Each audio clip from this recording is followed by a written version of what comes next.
Hi everybody, the aftermath of the earthquake, fixing up the offices.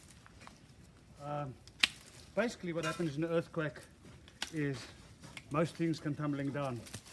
And when something comes tumbling down, it comes tumbling down on top of something else, be it another wall, be it a bathroom, be it plants, be it a house. This is a very old unit standing over here, totally destroyed.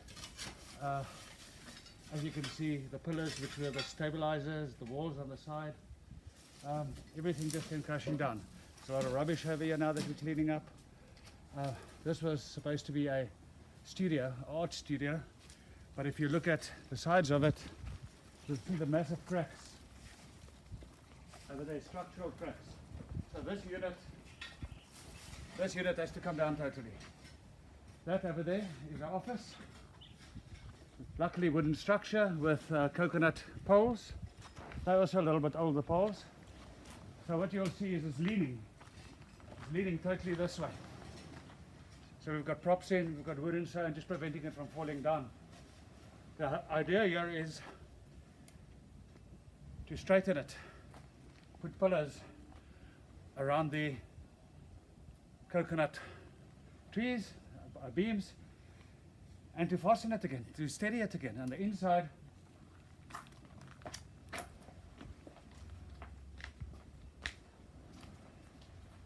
you're going to have to do some cross beams in the top, triangular beams to make it sturdy, and hopefully within 2 months, 2.5 months, this will be full of stock again. That you see over here is going to be a nice clothing shop. On the right hand over here where I'm standing, this is where work will be done from.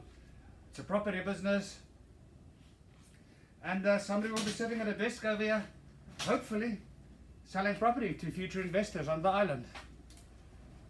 This wall over here came down, tumbling down. If you watched our previous videos, you would have seen all being replaced with bamboo. The roads are clean over here. You can go on your bicycle again. It's not perfect, but it's doable. Over here, this was our bathroom. Maybe in here. This was our bathroom over here. That's gone. So that'll have to be broken down, rebuilt, water pipes connected again. But it'll only go waist high with bricks. Over here we call them batako, the cement bricks. And it will have this bamboo effect on the sides as well. This will have 2 roller doors, steel roller doors, to keep it open in the day and closed at night. In there is our bathroom, but we don't want to go in there because that structure is very cracked. If you see the wall leaning on the left over there against the pillar, half of that is the wall, half of it is the coconut log. Our roof seems to be sound. We were busy putting ceilings in. If you see this side is half done on the top. Over there still needs to be done, but okay. At the back over here are our 2 units. Perfect. A bit of nails came loose, a bit of screws came loose. The bathroom was once again in the back, destroyed. That was part 1.